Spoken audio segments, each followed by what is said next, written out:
Thank you very much. And good morning again to all of you.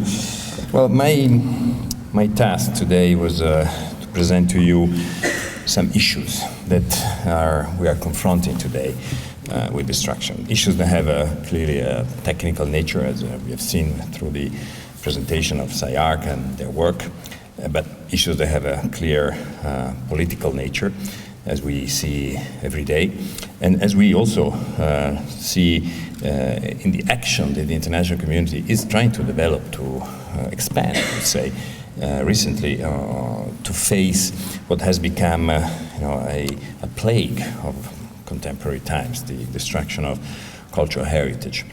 I will tell you a little bit what's happening also in these very days.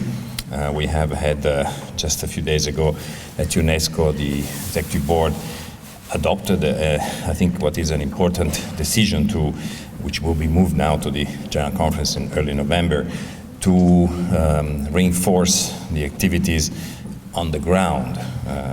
This is something not easy to do, but certainly something that we need to move on through the creation of special forces, using, of course, services of existing services in partner states, in order to improve, the prevention, sometimes even the protection of heritage in case of conflicts. I think it is, the international community essentially saying enough for what we have seen. We've just seen examples of destruction of very important sites in Iraq. I will show you a few more in other parts of the world. Now, the idea that I have is to essentially discuss what are the tools and what are their potentiality, and also the limits. It goes without saying, and I'm not going to be hypocritical, that I really think that there is a big gap between what we see today in the field, the destruction, massive destruction of sites that have enormous value for humanity, and the tools that the international community was able to develop in the past 50, 60 years to face this threat. This gap is very serious. It's not, and it's probably not acceptable anymore. This is why there's been not only from the governmental level a push to have more tools, but also, as we can see here, the civil society has moved on and has created tools, has created initiatives, has created organizations that can work together with the governmental organizations in order to limit the disasters that we see on a daily basis. At the same time, I think it is important to understand the nature of what we see. We cannot understand what's happening if we don't look at history.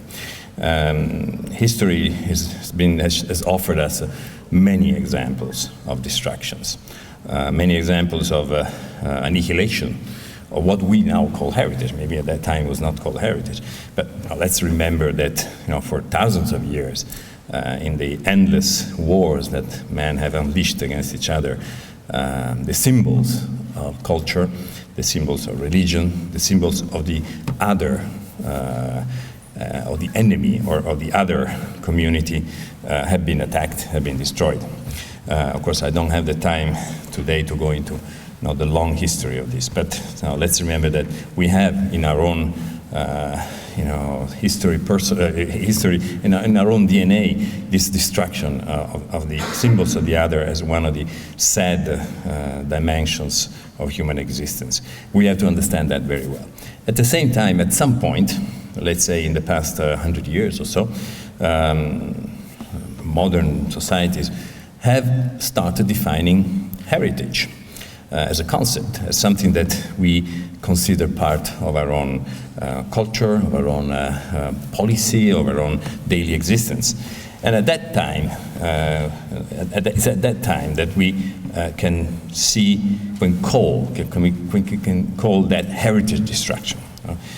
So I would like to focus today on what we call today heritage destruction, and see how deep it has been in our culture, and why certain important tools that reflect an important attitude of the international community in all its forms have come to existence. Of course, what we see today, this is for picture of Aleppo, is on a daily basis we see on the papers. But destruction of heritage started long ago, as I said. We have examples coming from the past. This is a painting illustrating the destruction of the temple in Jerusalem, for instance, which the Romans, of course, were the first thing the Romans went after, and when they took Jerusalem to substitute it with their own symbols. But in Germany, this is a 16th century Dresden Kreuzkirche was destroyed during the Seventh Years' War. So we have a lot of examples of that. Clearly, in modern times, the starting point for destruction of heritage was the French Revolution. French Revolution was leveling the old order, and by leveling the old order, they wanted to destroy the symbols of it. The first one was, of course, the Bastille to go, but then they started destroying all the churches. That is the famous Cluny Abbey that was essentially dismantled and sold for stone, until they realized, the French realized, that they were destroying what was in fact the heritage of their own people and the value and the value that was attached to it. So in fact, at that time there was a taking of consciousness that heritage needed to be protected, even if it was inherited from another culture, another civilization. And this is why in the 19th century we had this important development of heritage culture with its own tools. So the first experiments that we had in reconstruction and conservation, and of course the philosophical and technical approach that we still use today. Heritage became under attack during when wars became industrialized. So World War I, which by the way we celebrate this year, in these years actually, the 100th anniversary, was the first moment in which we will see destructions that are similar to the one we see today. It's not been shown very much in these years of remembrance, but in fact a lot of cities that were on the edge of the confrontation, at the center of the confrontation, like Arras, for instance, were completely leveled. This is the city hall of Arras, and look at what happened to Ypres, in northern France, which was essentially turned into ruins. This is the church, the cathedral of Ypres, and the famous cloth hall of Ypres that you see in a picture before and after the destruction. So unfortunately, World War I was not just a massive destruction of man, but also it started what went on later on in World War II as a massive destruction of cities and heritage, very often targeted per se, not just because of their military value. But really, to be very explicit, the worst in this field, in this area, happened in World War II. Because it is in World War II that heritage per se became a target of attack. Of course, we all remember the first big destruction. This is the bombing of Coventry, the first city to be destroyed in World War II by a massive air attack. Of course, the exchanges between the British and the Germans had started already, but at that point the Germans decided to do this very fatal attack, which of course was destroyed very important parts of Coventry, including the cathedral. You can see Winston Churchill here visiting the ruins after the bombing, and you can see how they turned into a museum, a sort of a shrine, by leaving the ruins as they are. A bit like you have done here in Berlin with the Friedrichskirche in the center. Of course, this was just a start. Then, of course, in the following years, 1942, for instance, we had the opposite.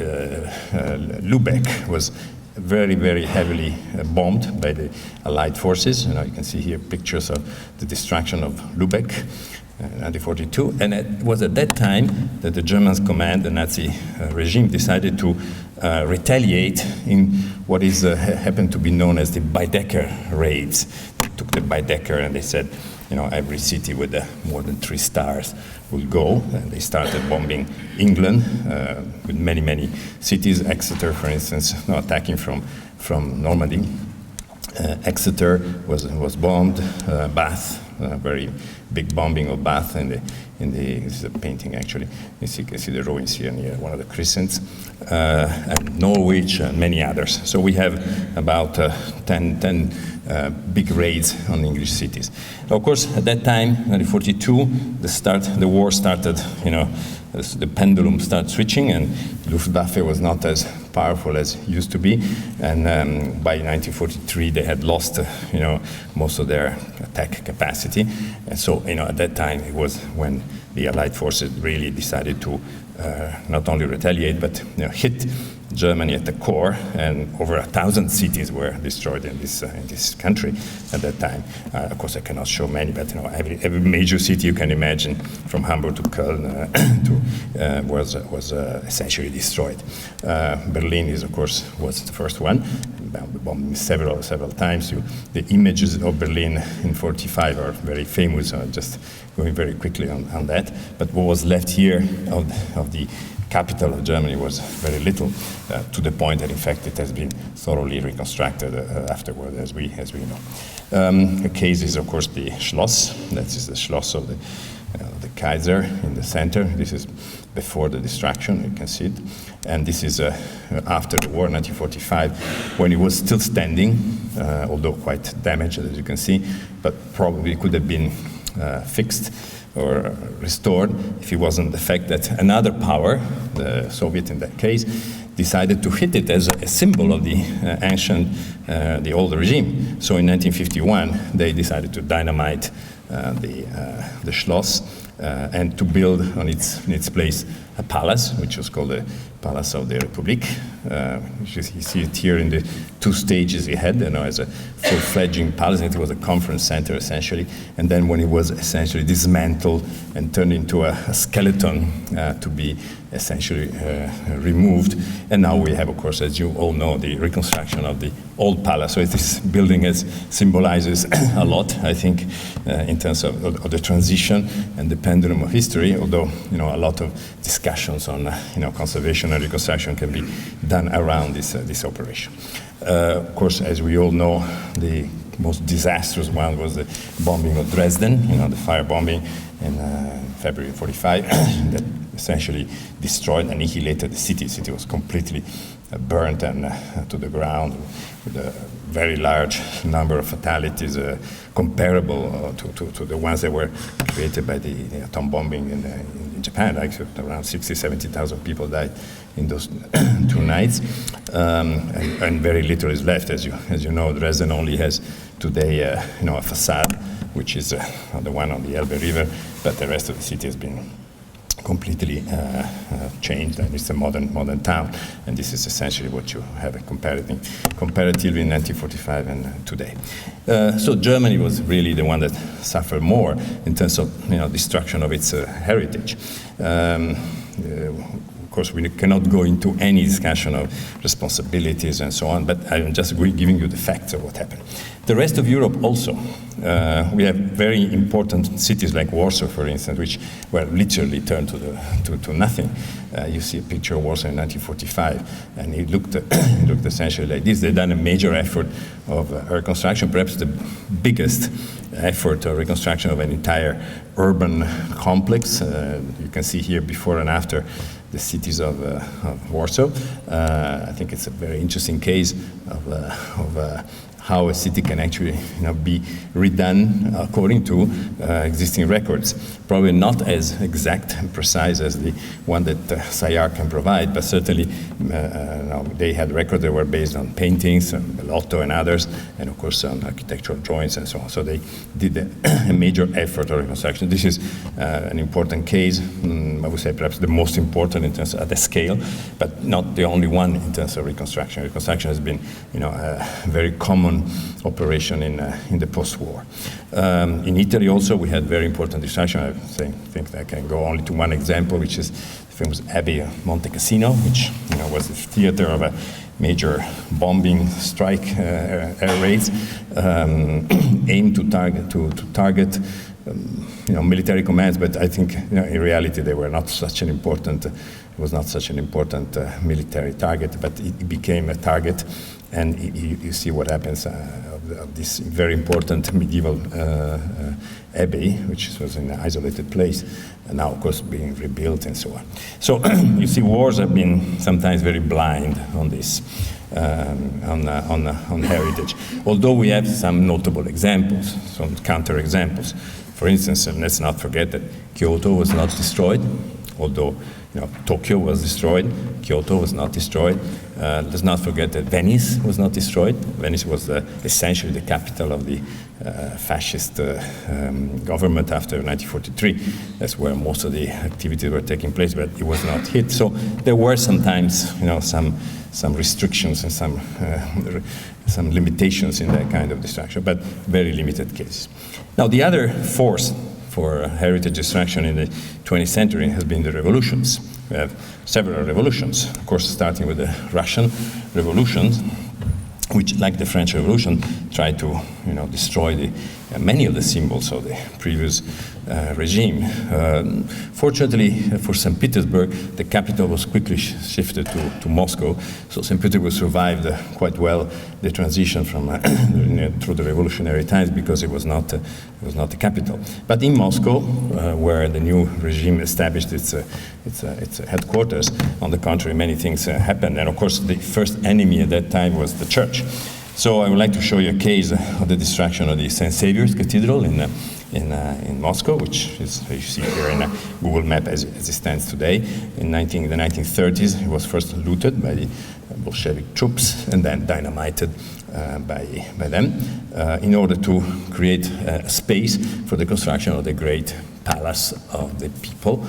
You see this important architectural design with a big Lenin statue on the top, which was supposed to be the palace of the Communist Party of Russia.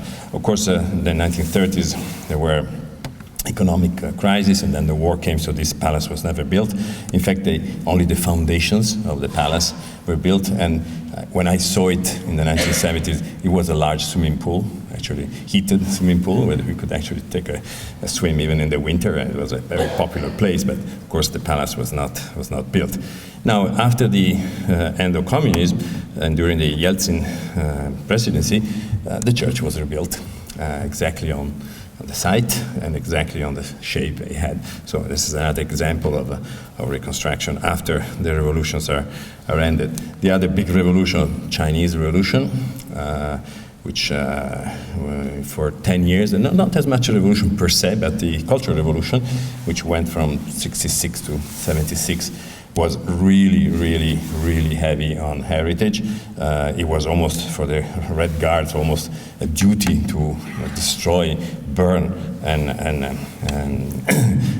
the examples, many examples, statues, paintings, buildings of the ancient regime. You can see on the top cartoon is the fight against the Gang of Four, for instance, and the people are walking over the symbols of the ancient past of China. And many, many things were done. I know that the Chinese today resent very much this period.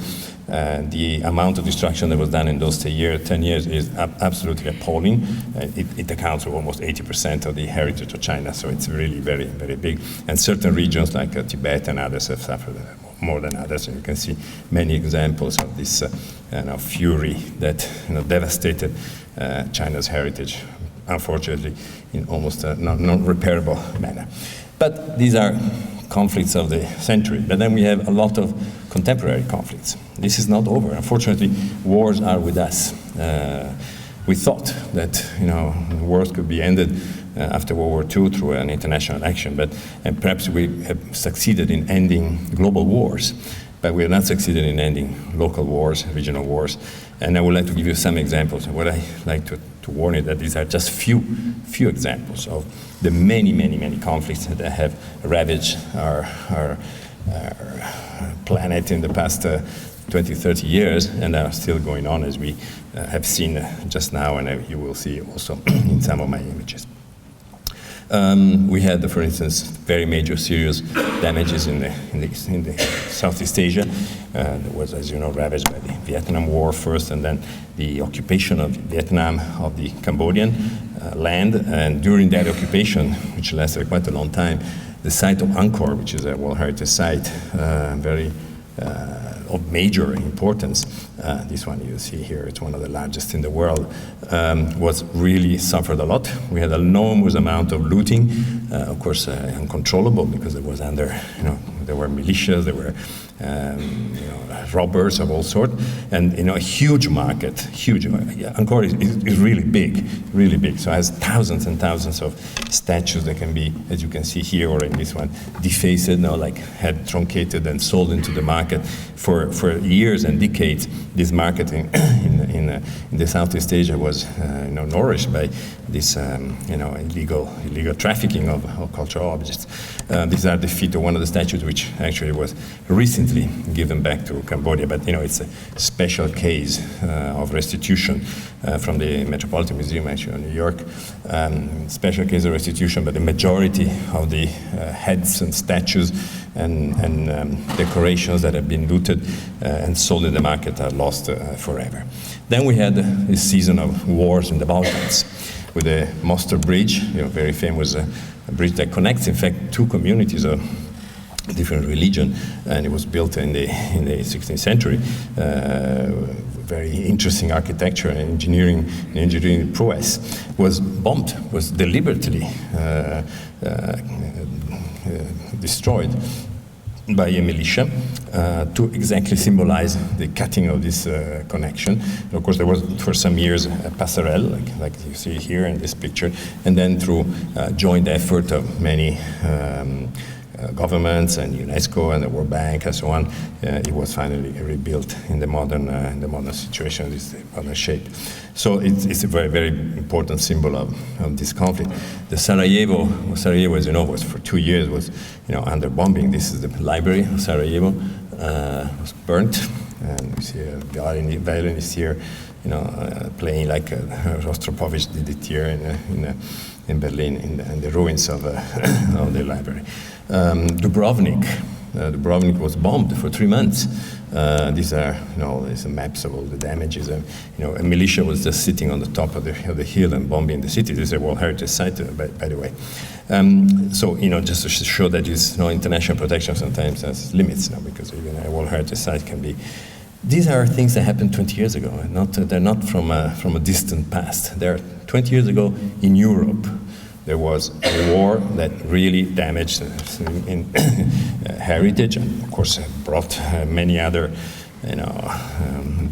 destructions to people and to cultures, and that we all remember. So it's not something very far. That's what I want to express very clearly, that these dangers are not something that belongs to the other or very far in history. They're very close, and they things that can happen. Then, of course, we had in the year 2000 a very defining moment, I would say, because with the destruction of the Bamiyan Buddhas, the world took really, consciousness that, these monuments are very fragile, very exposed, and they can disappear. Things that have been there for 1,500 years, can just be blown up in a moment by a group of crazy people, like we see today with the ISIS. So what's left of the Buddha is just the niches, as you can see. There's been a lot of discussion, of course, on what to do, but to reconstruct a carved stone that was turning into dust by dynamite is not so easy. So for the time being, we have done, under the leadership of UNESCO, we have done essentially the consolidation of these niches now with it's a very interesting operation in order to prevent collapses of these niches, but then we'll see in the future what will happen. We have many other conflicts that sometimes are forgotten. Remember what's happening in Armenia and Azerbaijan. It's an area that still has not found a good compromise, a good balance. There is a hidden conflict that sometimes emerges, and we have very often the proof of it.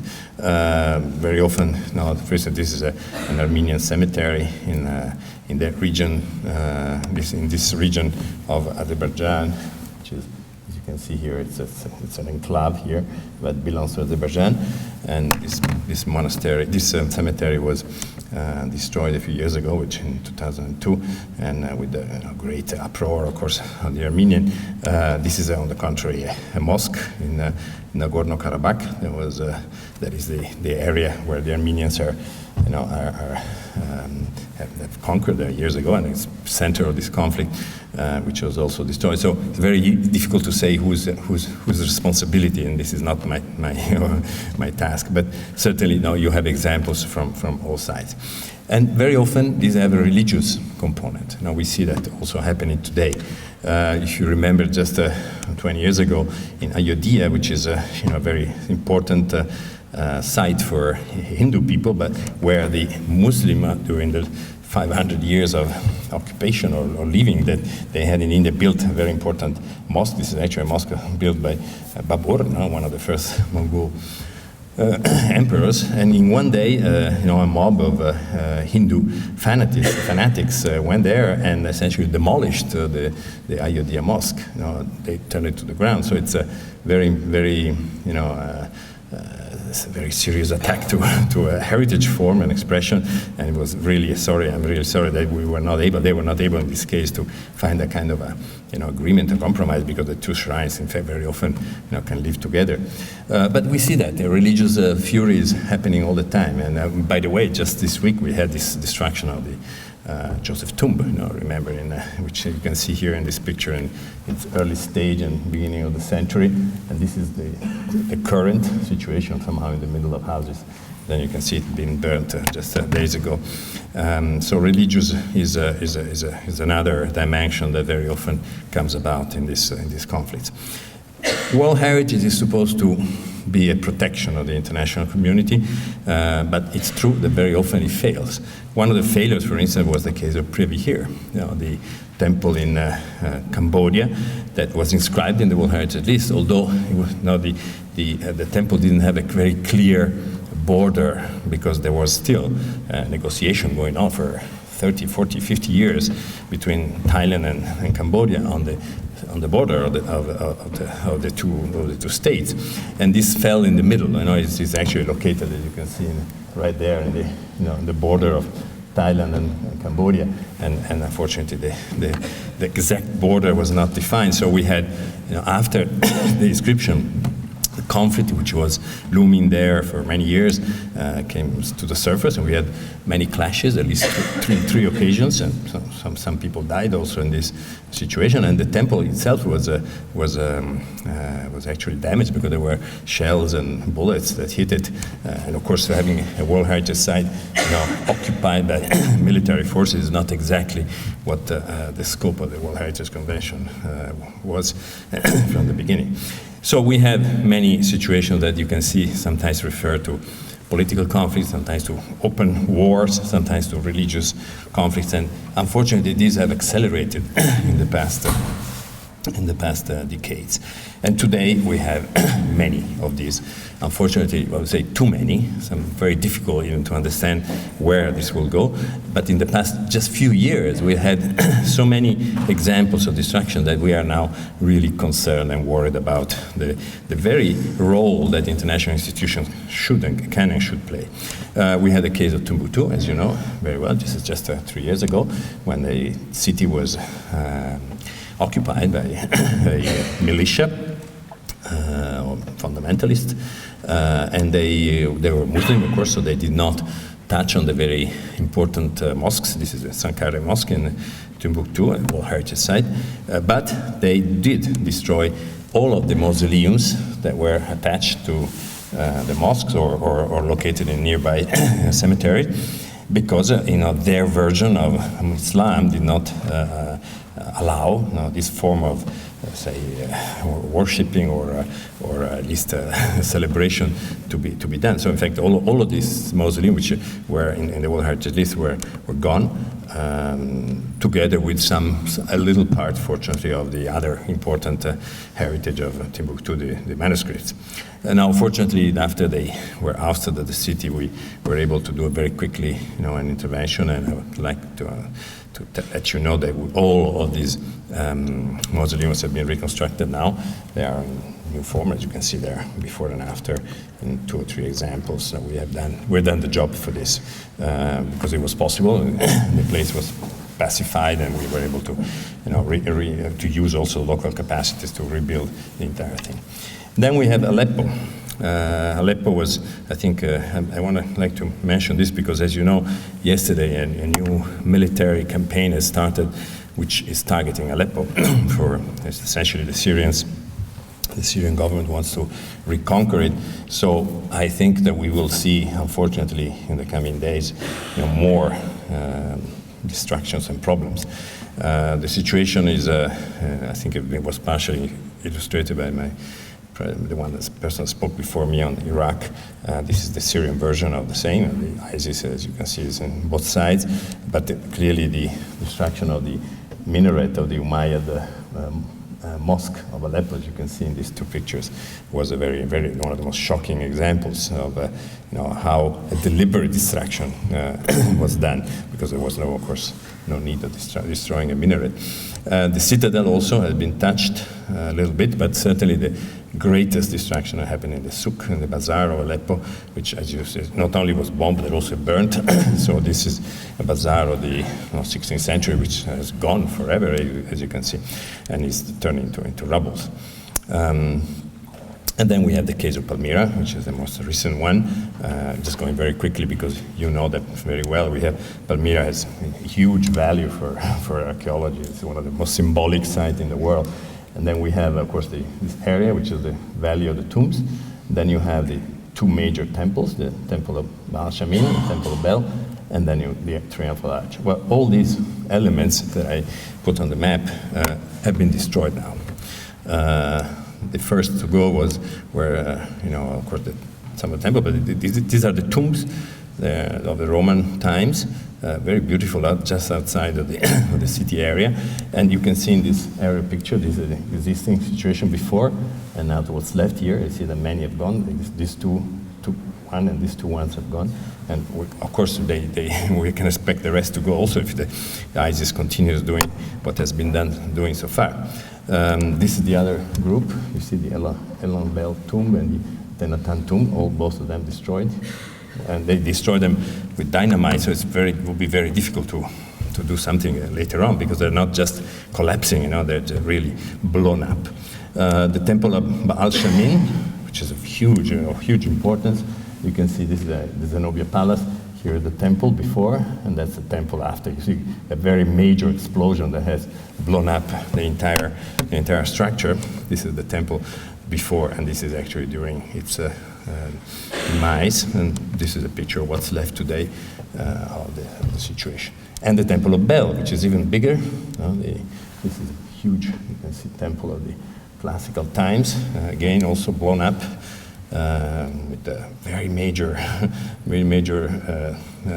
attack, and you see what's left. This is the temple before, and what's left just these little two columns there. So as you can see, this is a complete annihilation, and the symbolic thing that happened just 2 days ago, the destruction of the Palmyra Arch. This is this arch, the Triumphal Arch. His entrance to the big colonnade was also blown up. You can see this is actually the only picture that was went out of Palmyra. You can see it's very bad, but you can see that the arch has been taken down. Other parts of the Middle East also are suffering. We have many destructions. Maybe we speak less about Sana'a, but we'll be many destructions in Sana'a. This is a map of the government that shows the amount of buildings that have been destroyed during bombings in recent times, things like that. Very important buildings of this jewel of world heritage, like that. So they're very fragile. They're made up of earth and architecture. So a bomb can do a lot of damage.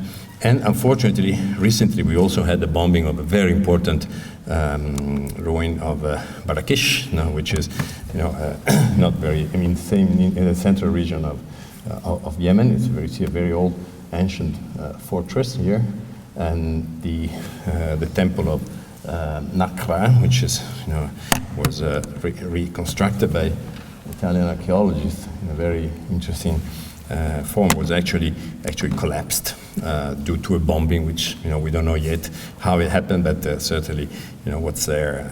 It shows that even archaeological sites in the middle of the desert can become targets of destruction.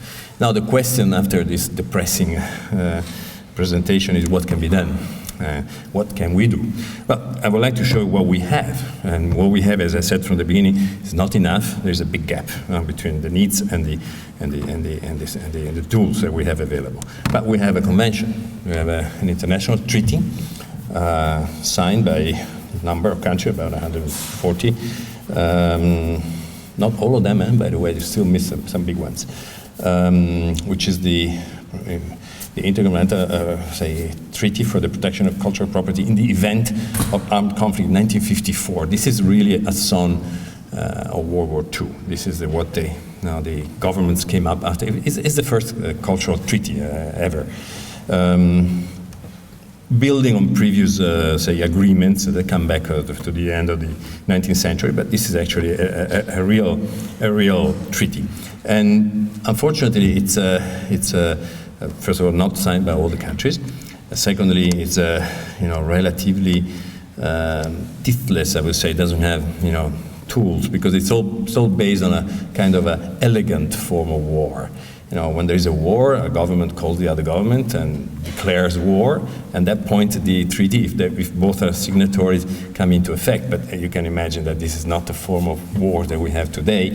They're not elegant, and they're not sometimes even done by formally existing states. So it is really not the most appropriate, but certainly it's what we have, and it's very good especially for training, because it mobilizes armed forces of the signatory governments to train other armed forces or other experts into the protection of cultural property. So I think it's a very useful tool for developing capacities and so on, but certainly again, it's not the one that can save the situation in critical moments.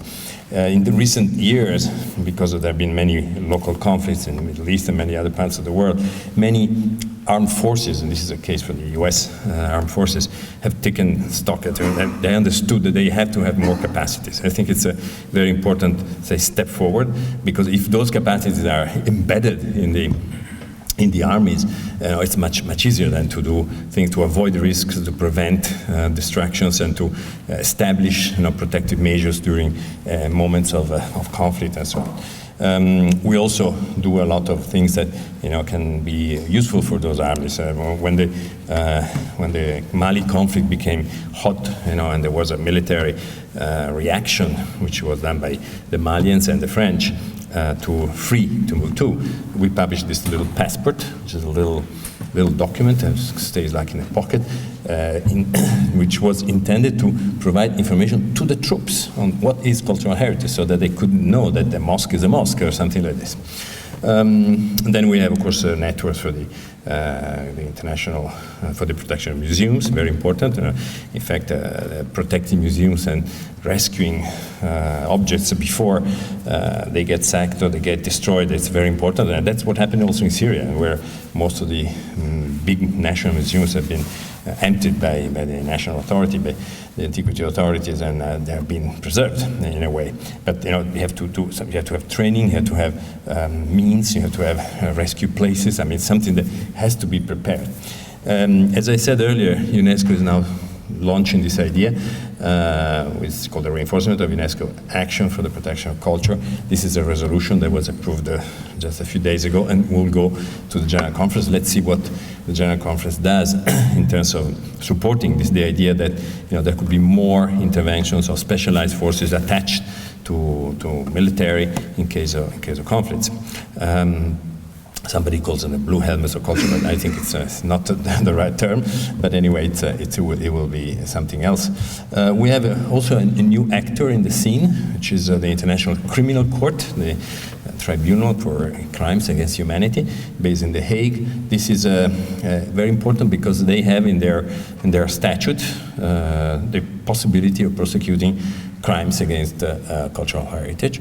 And the first trial, I'd like to announce, the first trial will take place next year against those who have destroyed the mausoleums in Timbuktu. Now, accompanied to destruction, very often you have looting, and as the scholars have explored very, very thoroughly, this looting is not done by poor people on the ground, the peasant that doesn't have anything to eat. They are done by organized crime or linked to chains of dealers and traders of arts, and very often supporting terrorist activities. And so when we say the ISIS finances itself by selling objects, it is true. That's what they do. They loot things, they steal things from museums, and they sell them. So there is a connection between all these issues and all these issues that we're discussing and the fight against terrorism. And of course, the impact of these activities, illegal activities, has been dramatic. This book called The Rape of Mesopotamia. This is what happened in Iraq, actually starting not only the second, but also the first war in 1991. Practically all the major archaeological sites have been destroyed by illegal digging. And I think you've all seen also pictures from Syria everywhere, Apamea, Ebla, Mari, etc., etc., etc. We have a convention, which is the Convention for the Fight Against Illicit Traffic. I think it's very important. Again, not signed by all the countries, around 25 or something, so we still miss a lot. But it's the one that we have, and that's the only tool we have. And it's something that, in fact, has been, I would say, more operational than the other convention, than the 1954 convention, because it is based, it has the support of another, say, piece of treaty, the UNIDROIT treaty, which operates on markets, and has the support of the Interpol. Also, the police has a database and can intervene and so on, and can help, limiting illicit traffic. You remember that recently the Security Council has also issued an important decision that blocks, stops, and declares illegal the trafficking of objects from Middle East. But again, these are intentions. So then to make it into practice, you have to be much more operational. So as you can see, it's a bit gloomy. It's not a very good situation. We have more damages than we can prevent. We have less tools than what we need, and this is one of the reasons why UNESCO is supporting so strongly the action of CyArk and the action of all the other expressions of civil society that can help the member states, the local managers, those who have responsibilities for protection of heritage, helping trying to limit the damages in these very difficult times. Thank you very much.